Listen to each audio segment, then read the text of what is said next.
Alright, today I'm going to show you how to create Rust. There's a few people that have been interested and asked me to explain how to create a Rust effect on the vehicles in APB, so I'm going to do that now.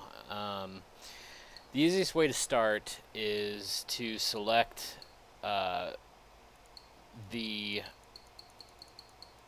base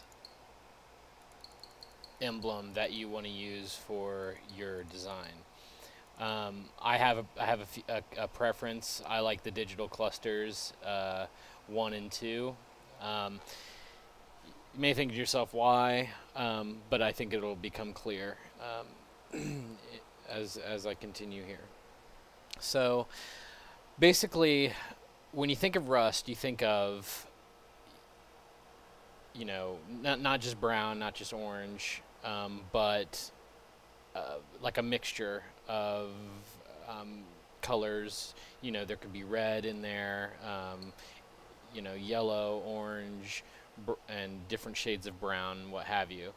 So basically, that's what you want to achieve. You want to achieve a multicolored, rusty, clunky, chippy looking um, rust spot. And the way that you go about that, I think, is to use these um, symbols here. It's probably the best way to go about it. So anyway, I'm going to start building this. I've already got it made, so I'm just going to be adding these to show you basically how I've gone about it. Again, digital cluster 1. And I have 4 rust colors here that I'm using. 4 different rust colors. Make that 5 different rust colors. 2 shades of brown, a red, and an orange here. So I'm going to show you how I'm building this here. And it's important as you're going through to make sure that you set your opacity at about half on all your layers. That way the colors sort of blend through one another. So basically I'm just kind of creating like a semi-circular cluster of color. And as you can see here, this is just this is actually digital 2, and I'm just layering that in multiple sizes. And as you see, the different sizes kind of overlap one another. You have depths in some places, like a darker red, and then it goes a little lighter, and then as light as it can get. When it blends into the oranges, creates kind of like a brown. So then we're adding a brown cluster on top, another orange. So basically, this is how you go about making a convincing looking rust color. Now, once you have all of these in place the way you want it, and like I said, you don't have to use digital cluster. I prefer it because of the outcome. I've kind of messed around with a few things, and this seems to work the best.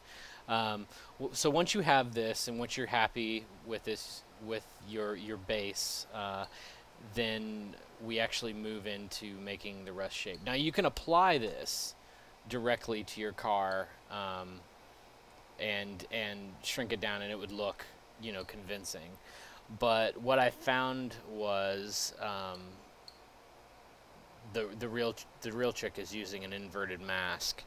And so on page 6, I don't if you've got them unlocked, there's some really great spatters that I think work really well for Rust. I like Spatter 2 for instance. So we'll take Spatter 2, we'll size it up over your base here, and you can maneuver it anywhere you want, just over top.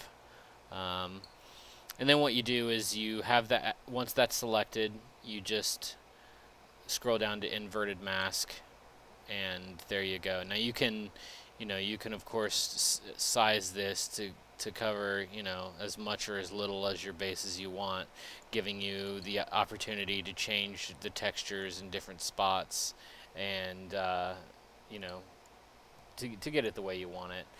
But once that's done, you save it. It's the easiest part. You just save it as Rust or whatever. And now you're ready to apply it to your vehicle. Now, this is pretty much what I've done the whole way through. There's a few other tricks that I can show you for applying it, but all in all, that's a fairly simple explanation as boiled down. So now that we've created a new Rust symbol, there it is, Rust. We'll just apply it.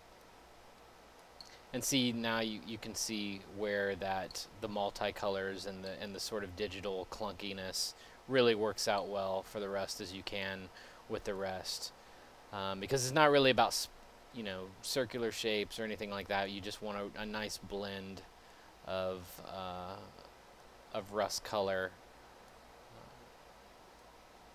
on your vehicle. And it looks great in game as well.